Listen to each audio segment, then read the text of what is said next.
दोस्तों, इंडोनेशिया में हुई G20 शिखर सम्मेलन में दुनिया ने पीएम मोदी की ताकत को देखा। ऐसे में बाली में शिखर सम्मेलन शुरू होते ही पीएम मोदी का जलवा देखने को मिला और G20 बैठक में पीएम मोदी की 3 तस्वीरों ने पूरी दुनिया का ध्यान अपनी तरफ खींचा। ऐसे में आखिर क्या खास था इन तस्वीरों में और इन तस्वीरों के सामने आने के बाद कैसे हर तरफ पीएम मोदी की चर्चा हो रही है।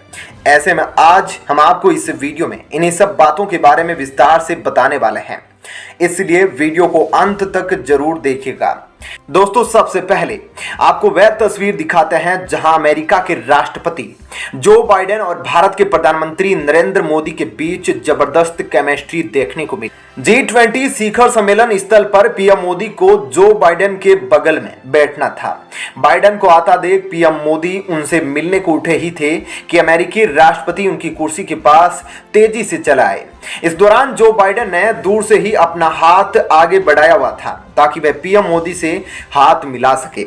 इसके साथ ही G20 शिखर सम्मेलन के दौरान पीएम मोदी और जो बाइडेन जब बाली के मैग्रोन जंगल को देखने जा रहे थे तब उन्होंने वहां भी आपस में कुछ ऐसे ही अभिवादन किया। दिन की शुरुआत में वहां सभी नेता बाली के मैंग्रोव वन को देखने पहुंचे थे और इस दौरान पीएम मोदी और अन्य नेता काफी रिलैक्स नजर आए। सभी नेताओं ने इस दौरान यहां पौधे लगाए और पौधों को पानी भी दिया और खास बात यह रही कि जो बाइडेन पीएम मोदी के साथ ही दिखाई दिए, लेकिन यह तस्वीर सोशल मीडिया पर काफी ज्यादा वायरल है। जब अमेरिकी राष्ट्रपति जो बाइडेन वहां पर पहुंचे थे तो उन्होंने विश्व के नेताओं के बीच बैठे पीएम मोदी को सैल्यूट कर दिया और पीएम मोदी ने भी हाथ हिलाकर उनका अभिवादन स्वीकार किया। अब आपको दूसरी तस्वीर दिखाते हैं।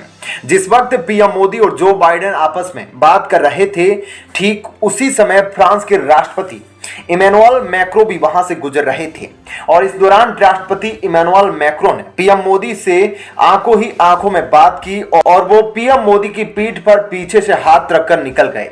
जिसके बाद पीएम मोदी ने अपने दोस्त इमैनुअल मैक्रों को देखकर उनसे हाथ मिलाया और उनका अभिवादन किया। अब आपको तीसरी तस्वीर दिखाते हैं जिसकी सबसे ज्यादा चर्चा है। इस तस्वीर में आपको भारत के 3 सबसे शक्तिशाली लोग दिख रहे हैं।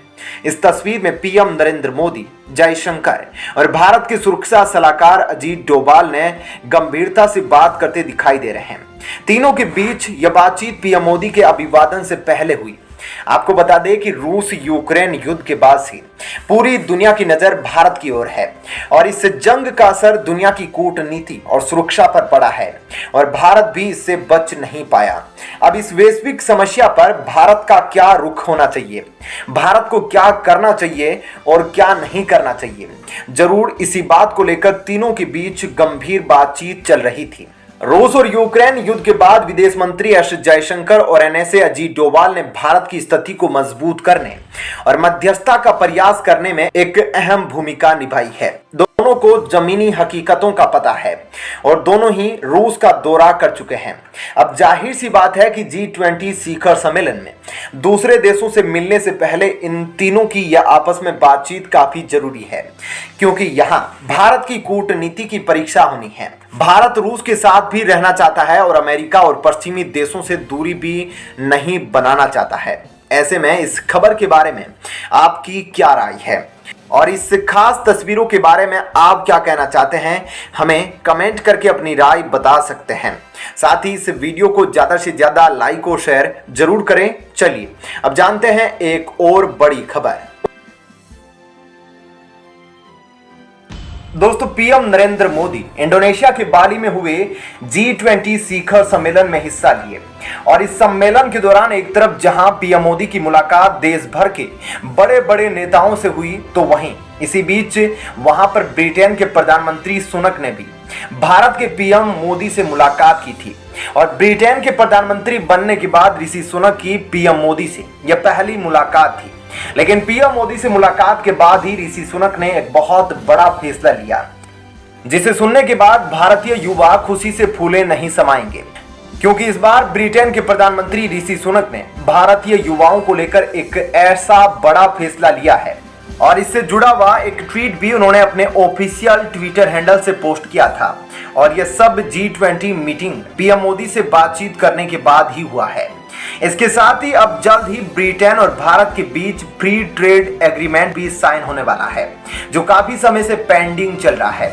ऐसे में क्या है पूरी खबर और क्यों ऋषि सुनक ने अचानक से इतना बड़ा फैसला लिया, इन सब के बारे में हम आपको आज इस वीडियो में विस्तार से बताने वाले हैं। लेकिन उससे पहले आप हमें अपनी राय कमेंट करके जरूर बताएं कि आपको क्या लगता है, आगे जाकर ब्रिटेन और भारत के बीच अच्छे रिश्ते कायम हो सकते हैं या नहीं। इस बारे में हमें अपनी राय कमेंट करके बताइएगा। तो चलिए अब देखते हैं पूरी खबर विस्तार से। दोस्तों, ब्रिटेन के पीएम ऋषि सुनक ने भारतीय छात्रों के वीजा को लेकर एक बहुत ही अहम फैसला लिया है। ऋषि सुनक ने भारतीय युवाओं को यूके में काम करने के लिए हर साल 3000 वीजा देने का ऐलान किया और ब्रिटेन सरकार का कहना है कि इस तरह की योजना से लाभ पाने वाला भारत पहला देश है। ऋषि सुनक ने इस बारे में ट्वीट करते हुए कहा कि आज यूके भारत प्रोफेशनल स्कीम की पुष्टि हो गई है। 18 से 30 साल के भारतीय डिग्री धारक युवाओं को यूके में आकर रहने और काम करने के लिए 3000 वीजाओं की पेशकश की गई है। और जानकारी के लिए बता दें कि ब्रिटेन ने यह घोषणा पीएम मोदी और ऋषि सुनक की मुलाकात के कुछ ही घंटों बाद कर दी। ऐसे में यह भी बताया जा रहा है कि इस फैसले के बाद ब्रिटेन दोबारा भारत से फ्री ट्रेड एग्रीमेंट को लेकर बात करना चाहता है। आपको याद होगा कि ब्रिटेन में राजनीतिक अस्थिरता के चलते ब्रिटेन और भारत के बीच होने वाला फ्री ट्रेड एग्रीमेंट नहीं हो पाया था। ब्रिटेन की पूर्व प्रधानमंत्री लीज ट्रस ने यहां तक कहा था कि वह इस एग्रीमेंट को दिवाली तक पूरा कर लेगी। हालांकि भारत और ब्रिटेन के बीच यह डील नहीं हो पाई, लेकिन दिवाली पर ऋषि सुनक ब्रिटेन के प्रधानमंत्री जरूर बन गए। अब ऋषि सुनक भारत के साथ ये फ्री ट्रेड एग्रीमेंट करना चाहते हैं और इस फ्री ट्रेड एग्रीमेंट के जरिए ब्रिटेन भारत से व्यापार में कई तरह की सुविधाएं चाहता है, ताकि वह आर्थिक संकट से जूझ रही अपनी अर्थव्यवस्था में जान डाल सके, क्योंकि ब्रिटेन इस वक्त महंगाई की चपेट में है और भारत के साथ किया गया यह एग्रीमेंट उसके लिए एक वरदान की तरह साबित हो सकता है। तो वहीं भारत भी इसके बदले ब्रिटेन से भारतीय युवाओं के लिए वर्क और स्टडी वीजा को बढ़ाने की मांग कर रहा है। ऐसे में ब्रिटेन के इस फैसले ने यह दिखा दिया है कि वह आगे आने वाले समय में भारत के साथ मजबूत रिश्ते बनाना चाहता है। दोस्तों, ऐसे में इस खबर के बारे में आपकी क्या राय है? आपको क्या लगता है ऋषि सुनक के इस फैसले के बाद आगे जाकर अब पीएम मोदी ब्रिटेन के साथ अपने रिश्तों को मजबूत करने के लिए और क्या क्या कदम उठाएंगे? इस बारे में हमें कमेंट करके अपनी राय जरूर बताइएगा और साथ ही इस वीडियो को ज्यादा से ज्यादा लाइक और शेयर जरूर करें।